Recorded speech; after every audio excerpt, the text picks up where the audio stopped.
worth. Paramount, parent company of CBS, Hillwood, and Taylor Sheridan's SGS Studios have teamed up to launch a 450,000 square foot film and TV production campus. Oh, look at that! Paramount just broke the internet again. Yellowstone's The Madison Season 2 has been renewed before the first episode even hits your screen. Because why wait to see if people actually like something when you can just throw money at it and call it a success? Classic move. I mean, who needs suspense, ratings, or, reality when you have Taylor Sheridan's empire of cowboy dramas? Strap in, folks, because we're about to unpack why this over-the-top, pre-premiere renewal is either sheer genius or proof that TV has officially lost its mind. Confirmed cast members. Paramount isn't just rolling out the red carpet for Michelle Pfeiffer, they're building her a damn marble palace with a supporting cast that screams prestige bait. Patrick J. Adams of Suits fame is stepping in, and it feels like the network wants to siphon off some of that Meghan Markle-fueled nostalgia. Then you've got Matthew Fox, who hasn't been in the Hollywood spotlight since Lost ended, which means one of two things. Either Sheridan is resurrecting careers like a cowboy necromancer, or Paramount just rated the actors we haven't seen in a decade. And let's not forget Amiah Miller, the young star meant to rope in that Gen Z crowd who couldn't care less about cattle, but might click play if the trailer shows up on TikTok. But here's the kicker. This cast isn't just random, it's deliberately calculated like a boardroom PowerPoint with a bullet point that reads demographics, demographics, demographics. Pfeiffer locks down the older prestige crowd.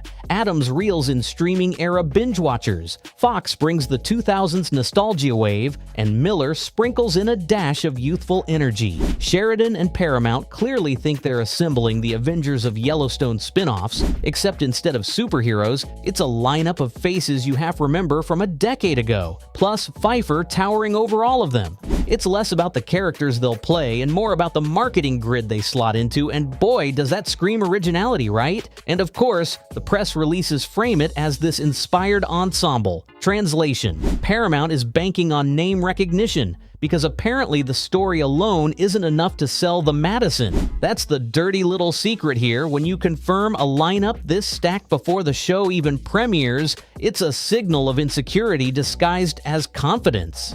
It's the Hollywood equivalent of shouting, look at all the shiny names we bought, rather than letting the material speak for itself. Don't get me wrong, this cast could absolutely deliver knockout performances, but the way it's being hyped feels more like a marketing ploy than an artistic choice. Sheridan might as well just staple the IMDb pages to the poster and call it a day. Why renew so early? Paramount didn't even wait to see if the Madison could walk before strapping it into a rocket and firing it towards Season 2. The ink was dry on Season 1 scripts, and boom, renewal locked. Why? Because Sheridan's empire isn't run on patience, it's run on hype inflation. This early renewal isn't about confidence, it's about optics. Paramount wants headlines screaming success before a single frame airs. It's the entertainment equivalent of declaring victory before the first punch is thrown. Ballsy? Sure. Reckless? Absolutely. But hey, in the Sheridan universe, moderation is for cowards. The reality is simple. Paramount is terrified of losing momentum. Sheridan shows don't launch, they stampede. And in a landscape where spin-offs are breeding faster than rabbits on an open ranch, Paramount needs to keep their shiny new toy in the spotlight. Renewing the Madison before premiere isn't some bold act of faith, it's a calculated move to drown out skepticism and keep investors grinning. See, we believe in this so much we're already doubling down. Translation: please don't notice we're terrified of the Yellowstone cash machine running out of quarters. And let's not ignore the subtext here. Early renewal is also a leash on the audience. Paramount is whispering, don't worry, you're stuck with this show whether you like it or not. It's both a promise and a threat. If the Madison tanks, Paramount looks foolish, but if it soars, they get to play the visionary studio who knew all along.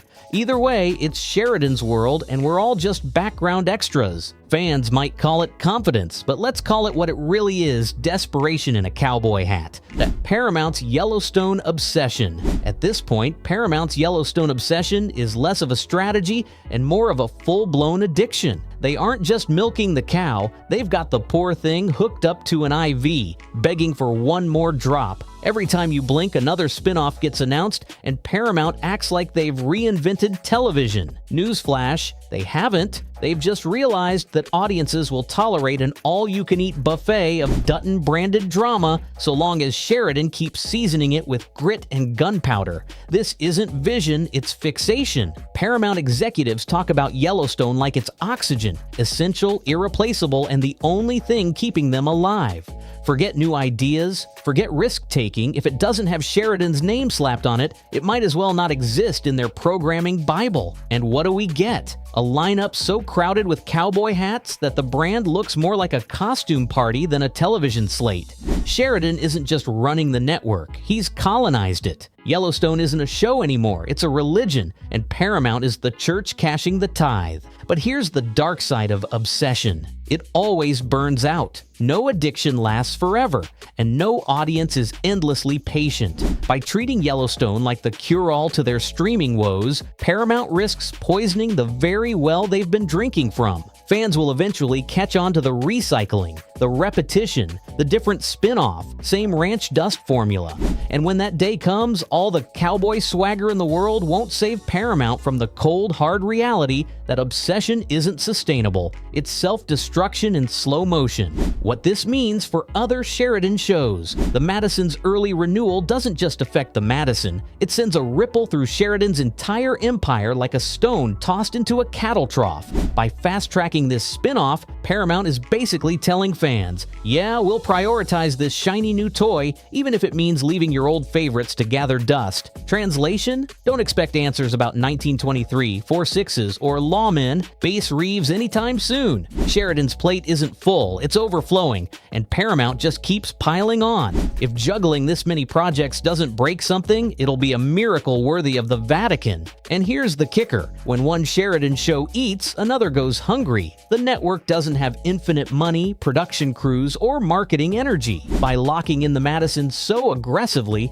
Paramount could end up starving out other series that still have unfinished business. Fans waiting for 1944 or more Yellowstone proper? Get in line. Sheridan might still deliver those shows, but don't be surprised if they feel rushed, undercooked, or delayed because the focus got hijacked by Pfeiffer's prestige project. In other words, the Madison isn't just a show, it's a power play. Its renewal signals which direction Paramount wants Sheridan's brand to lean, and it might not be the direction longtime fans want. Some will see this as a win for experimentation, others as a slap in the face to the cowboy and cattle DNA that built Yellowstone in the first place. Either way, Sheridan's empire just got reshuffled, and if your favorite show wasn't in Paramount's latest shuffle deck, too bad. This isn't poker night, it's corporate roulette, creative confidence, or sheer panic. On the surface, Paramount renewing the Madison before it even premieres looks like an act of swaggering confidence. We believe in this show so much, we're betting on it sight unseen. But let's not kid ourselves. Confidence and desperation wear suspiciously similar outfits in Hollywood. Is this really a bold move, or is it just Paramount clutching the Yellowstone security blanket, rocking back and forth while whispering, "Please don't cancel your subscriptions"? When you renew a series, no one's even had the chance to love or hate yet? That's not confidence. It's the kind of blind gamble casinos dream about. Think about it. When's the last time Paramount made a bold creative choice that wasn't glued to Sheridan's brand? Exactly. Their entire identity is now tethered to one man in a cowboy hat, and while Sheridan may be Hollywood's golden gunslinger, even he can miss a shot. An early renewal could be read as faith in his genius, or as fear that the moment they stop doubling down, their entire house of cards comes crashing down. Confidence would mean trusting the show to earn its renewal. Panic is hitting the green light button before the first critic's review even hits the internet. And here's where it gets juicy. The line between visionary foresight and utter meltdown is paper thin. If the Madison soars, Paramount will brag like they saw it coming all along. But if it flops? Then this early renewal won't look like confidence, it'll look like the corporate equivalent of setting a pile of money on fire to stay warm for 5 seconds.